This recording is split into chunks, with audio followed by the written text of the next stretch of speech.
ನಾವು ನಮ್ಮೆಲ್ಲ ಸಮಿತ್ರ ಸೇವಾ ಸಹಕಾರ ಸಂಘದ ಬಳಗದಿಂದ ಶ್ರೀ ಶರಣಬಸವೇಶ್ವರ ದೇವಸ್ಥಾನದಲ್ಲಿ ಶ್ರಾವಣ ಮಾಸದ ಪ್ರಯುಕ್ತ ಕೊನೆಯ ದಿನದಂದು ಅನ್ನ ಸಂತರ್ಪಣೆ ಅನ್ನದಾಸೋಹವನ್ನು ಎಲ್ಲರೂ ಕೂತ್ಕೊಂಡು ಮಾಡಿದ್ವಿ. ಈ ಒಂದು ಕಾರ್ಯಕ್ರಮದಲ್ಲಿ ಬಹಳಷ್ಟು ಭಕ್ತಾದಿಗಳು ಆ ಅನ್ನವನ್ನು ಪ್ರಸಾದವನ್ನು ಸ್ವೀಕರಿಸಿದ್ದಾರೆ. ನಮ್ಮ ಎಲ್ಲ ಬಳಗದ ಸದಸ್ಯರಿಗೂ ಎಲ್ಲರಿಗೂ ಕೂಡ ಕಾರ್ಯಕ್ರಮವನ್ನು ಯಶಸ್ವಿ ಮಾಡಿದ್ದಕ್ಕಾಗಿ ಎಲ್ಲರಿಗೂ ವಂದನೆಗಳನ್ನು ಹೇಳ್ತೇನೆ. ಸುಮಾರು ಎಷ್ಟು ಜನ ಮಾಡಿಸಿದ್ರು ಸರ್? ಸರ್ ಪ್ರಸಾದ? ಸುಮಾರು ನಾವು 40 ಜನರ ಒಂದು ಸಹಕಾರ ಸಂಘದ ಬಳಗದವರು ಎಲ್ಲರೂ ಕೂಡ್ಕೊಂಡು ಈ ಒಂದು ಸೇವೆಯನ್ನು ಮಾಡಿದ್ದೀವಿ. ಅಲ್ಲ, ಎಷ್ಟು ಜನರು ಮಾಡಿಸಿದ್ರೆ? ಸುಮಾರು 1500 ಜನರಿಗೆ ಅನ್ನ ಸಂತರ್ಪಣೆ ದಾಸೋಹ ಸೇವೆಯನ್ನು ನಾವು ಈ ಶರಣಬಸವೇಶ್ವರ ದೇವಸ್ಥಾನದಲ್ಲಿ ಒಂದು ಸಣ್ಣ ಅಳಿಲು ಸೇವೆಯನ್ನು ಮಾಡಿದ್ದೀವಿ. ಶರಣ ಕೃಪಾಶೀರ್ವಾದ ಎಲ್ಲ ಭಕ್ತರು ಮತ್ತು ನಮ್ಮ ಸಮಿತ್ರ ಸೇವಾ ಸಹಕಾರದ ಎಲ್ಲ ಬಳಗದಲ್ಲಿ ಇರಲಿ ಎಂದು ನಾನು ಹಾರೈಸಿದ್ದೀನಿ.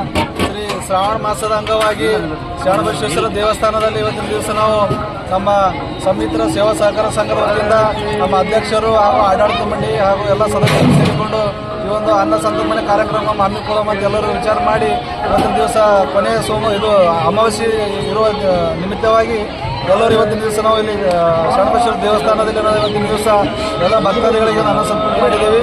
ಆದರೆ ಈ ಒಂದು ಅನ್ನ ಸಂತರ್ಪಣೆ ಕಾರ್ಯಕ್ರಮ ನಮ್ಮ ಮಾಜಿ ಜಿಲ್ಲಾ ಪಂಚಾಯತ್ ಸದಸ್ಯರಾದ ಸಂತೋಷ್ ಪಾಟೀಲ್ ಗಂಗರವರು ಈ ಒಂದು ಅನ್ನ ಸಂತರ್ಪಣೆಯಲ್ಲಿ ಭಾಗಿಯಾಗಿ ಹೋಗಿದ್ದಾರೆ. ಅವರಿಗೊಂದು ಧನ್ಯವಾದ ಸಲ್ಲಿಸುತ್ತೇನೆ. ಅದೇ ರೀತಿಯಾಗಿ ಈ ಒಂದು ನಮ್ಮ ಎಲ್ಲ ಸಮಿತ್ರ ಸೇವಾ ಸಹಕಾರ ಸಂಘದ ಆಡಳಿತ ಮಂಡಳಿಯವರಿಗೂ ಹಾಗೂ ನಮ್ಮ ಸ್ನೇಹ ಬಳಗಕ್ಕೂ ಎಲ್ಲರಿಗೂ ಈ ಒಂದು ಅನ್ನ ಸಂತರ್ಪಣೆಯಲ್ಲಿ ಭಾಗಿಯಾಗಿ ಈ ಒಂದು ಕಾರ್ಯಕ್ರಮ ಯಶಸ್ವಿ ಮಾಡಿಕೊಟ್ಟಿದ್ದು ಎಲ್ಲರಿಗೂ ಧನ್ಯವಾದ ಸಲ್ಲಿಸುತ್ತೇನೆ.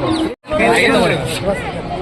ಶ್ರೀ ಶರಣಬಸವೇಶ್ವರ ಶ್ರಾವಣ ಮಾಸದ ಅನುಗುಣವಾಗಿ ಇಂದು ಶ್ರೀ ಶರಣಬಸವೇಶ್ವರ ದೇವಸ್ಥಾನದಲ್ಲಿ ನಮ್ಮ ಅಧ್ಯಕ್ಷರಾದ ಪ್ರಕಾಶ್ ರೋಳೇಶ್ವರ್ ಅವರ ನೇತೃತ್ವ ಹಾಗೂ ಸಮಿತ್ರ ಸೇವಾ ಸಂಘದ ವತಿಯಿಂದ ಇಂದು ಅನ್ನ ಪ್ರಸಾದವನ್ನು ಭಕ್ತಾದಿಗಳಿಗೆ ಎಲ್ಲರ ವತಿಯಿಂದ ಇವತ್ತಿನ ದಿವಸ ಅನ್ನ ಪ್ರಸಾದವನ್ನು ವಿತರಿಸಲಾಯಿತು.